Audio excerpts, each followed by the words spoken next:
इस वीडियो में हम क्वेश्चन नंबर 6 करेंगे, प्रश्नावली 8.1 का। तो क्वेश्चन क्या कहता है, गिवन है कि ABCD एक समांतर चतुर्भुज है, ये दिया है, ठीक है ना। ABCD एक समांतर चतुर्भुज है, ओके। और प्रूव हमें यह करना है कि जो AC डायगोनल है, अगर ये इस एंगल को समद्विभाजित करती है, यानी अगर ये और ये बराबर है, तो साथ में क्या गिवन है कि एंगल DAC बराबर है एंगल BAC के, ठीक है। तो हमें प्रूव क्या करना है, तो आप देख सकते हैं,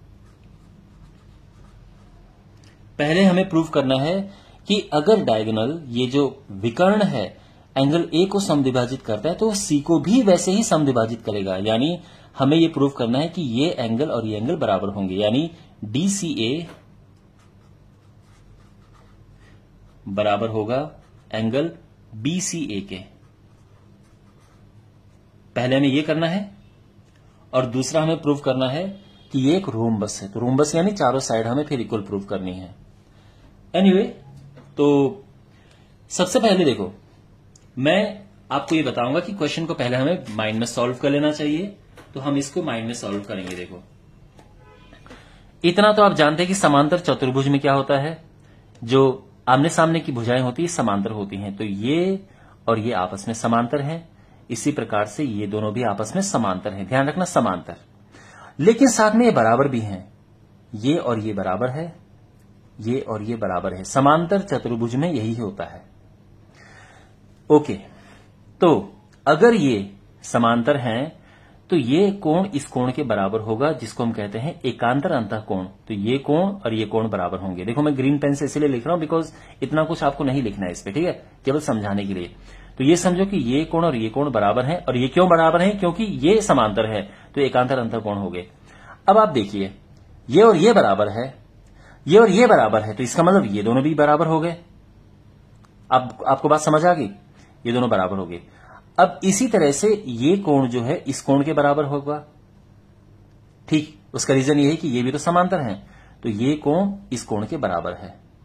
साथ में क्योंकि ये और ये कोण पहले से ही पता चल चुके हैं कि बराबर हैं, तो ये कोण भी आपस में बराबर हो गए, तो ये प्रूफ हो गया। दूसरी बात, आपको पता है कि अगर किसी त्रिभुज में दो कोण बराबर होते तो उनके सामने की भुजाएं भी बराबर होती है। वो समद्विबाहु त्रिभुज होता है, आइसोसेलेस ट्राइंगल। तो इससे पता चल जाएगा कि ये भुजाएं आपस में बराबर हैं। तो कुल मिला के हमारा आंसर आ जाएगा, ठीक है। अब मैं करना शुरू करता हूं इसको प्रॉपर वे में।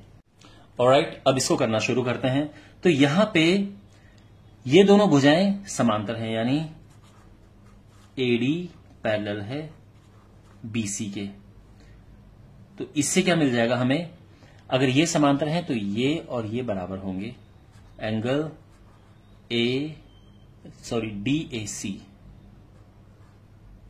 बराबर एंगल इसके, ठीक है ना, BCA।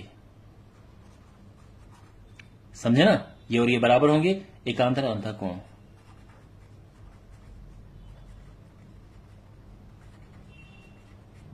Alternate interior angles. इसी प्रकार से AB और CD पैरेलल हैं,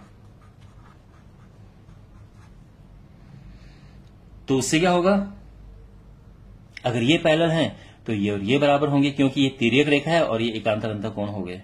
तो therefore angle DCA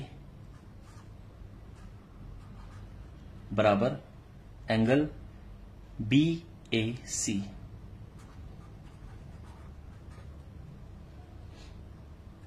same reason, आप समझे। पहले ये और ये इक्वल किया हमने, बाद में इसे और इसे इक्वल कर दिया। अब देखो, चूंकि ये और ये पहले इक्वल हैं, यानी एंगल DAC बराबर है एंगल BAC के। ये और ये पहले इक्वल हैं, DAC और BAC। तो हम क्या करेंगे कि इसकी जगह पे लिखेंगे ये, यानी DAC की जगह पे लिखेंगे ये BCA, है ना। ये DAC BCA के बराबर है।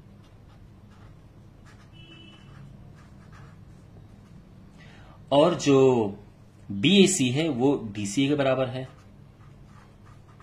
ठीक है, यानी इसकी जगह पे ये लिख देंगे तो हो गया प्रूफ। यही तो हमें निकालना था यहां पे कि DCA बराबर है BCA, तो ये इक्वल हो गया है, हेंस प्रूव्ड। तो आप लिख सकते हैं देयरफॉर AC है एंगल C को भी समद्विभाजित करता है।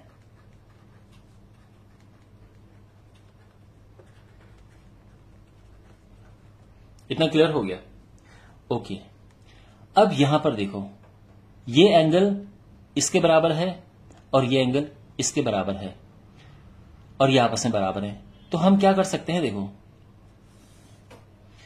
यहां पर चूंकि ये और ये बराबर हैं, पता है ना आपको, DAC बराबर है एंगल ACB के, या तो हम लिख सकते हैं BCA के, वही जो शुरू में लिखा था DAC BCA बराबर है।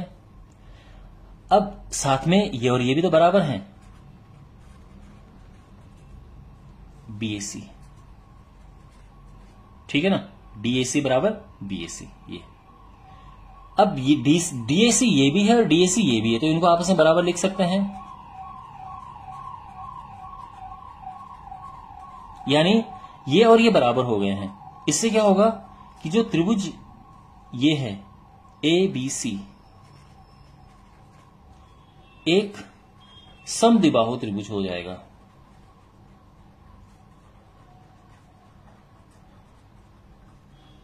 और इससे क्या हो जाएगा कि जो AB है वो बराबर है BC के। इतना क्लियर है? ओके, और साथ ही जो है, क्योंकि ये एक पैरेललोग्राम है तो AB और DC तो बराबर ही होंगे और BC और AD भी बराबर होंगे। तो अगर इन तीनों को देखें तो क्या मिलेगा हमें कि AB बराबर BC बराबर, देखो AB बराबर CD भी है, CD या DC बात एक ही है, और BC बराबर AD भी है। तो कहने का मतलब ये सारे आपस में इक्वल हो गए हैं। तो आप कह सकते हैं देयरफॉर ABCD एक समचतुर्भुज है।